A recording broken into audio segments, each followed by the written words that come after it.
Next, Stefanie Wilder-Taylor with Cocktail Playdate Dropout. Thank you. Home stretch. It's 4 in the afternoon and I'm at a play date with all 3 of my kids at the home of a fun mom from my older daughter's class. A couple of her friends and their kids are here trying to burn off the long march from late afternoon to bedtime known by parents as the witching hour. When the inevitable bottles of chilled white wine come out, they're met with audible groans of relief. But when the glasses are handed out, I pass with a smile and a simple, "Not today, thanks," like I'm just not in the mood. I'm a mom who doesn't drink anymore.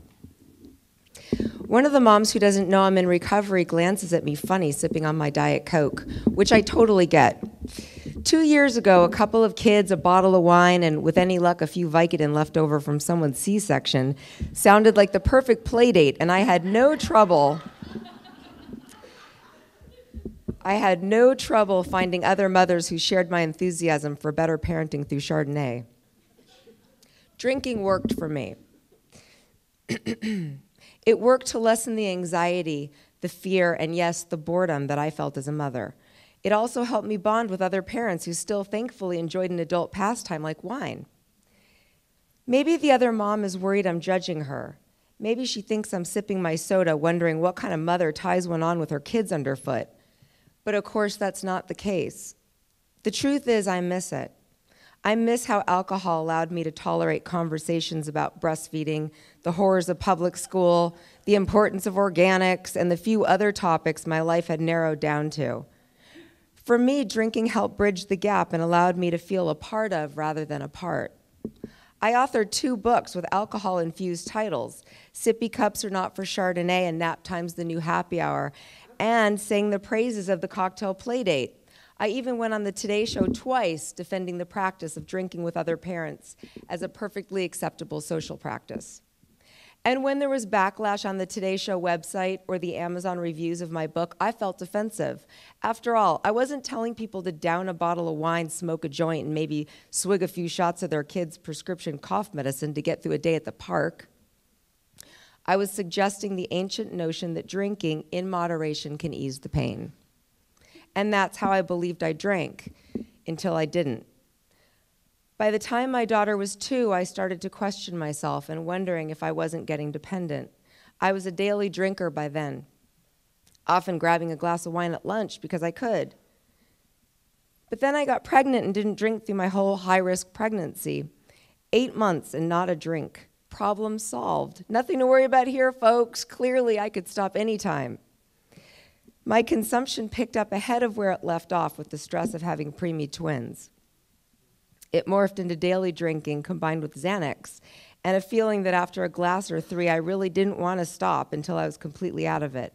I drank all evening, every evening, and found that even if I tried, I couldn't take a night off. But I didn't cross any lines. Instead, I moved them back inch by inch. Although I always drank in a way that I now know is abnormal, it was still easy for me to believe I wasn't an alcoholic.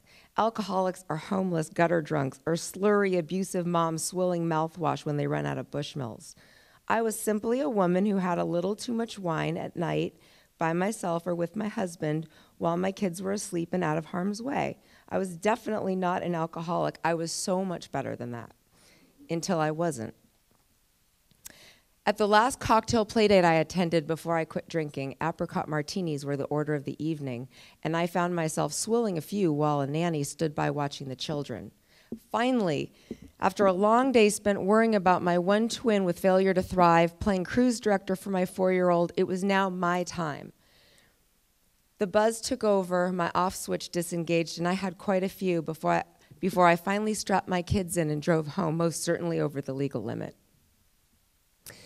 No matter how far back I'd pushed the line, I'd just gone crashing over it. For the first time, my husband was enraged at my drinking, and for the first time, I saw myself as clear as day. A mess who just barely avoided becoming Lifetime movie fodder. I had just played Russian roulette with everyone I love. A few days later, I attended my first 12-step meeting, and I've been sober for almost 2 years. So now, the truth is, I feel out of place at the playdates I used to find so amusing. But when I feel the pull and want just one glass, so I don't feel so different, I remember that I am different, at least when it comes to how I drink. I've driven drunk. I've gotten so drunk I puked repeatedly on a first date. I've done things I don't remember and don't care to remember. I've embarrassed myself and other people. Worst of all, I've let myself down as a mother. To stay sober today, I can't let myself paint a prettier picture of my problem. But the benefits of no longer being a drunk mom are plentiful. I take more pleasure in parenting. I have a new appreciation for my mom friends who never drank much in the first place. Plus, I've acquired sober mom friends with whom I'll discuss everything from recipes to Real Housewives. But not scrapbooking. You have to draw the line somewhere.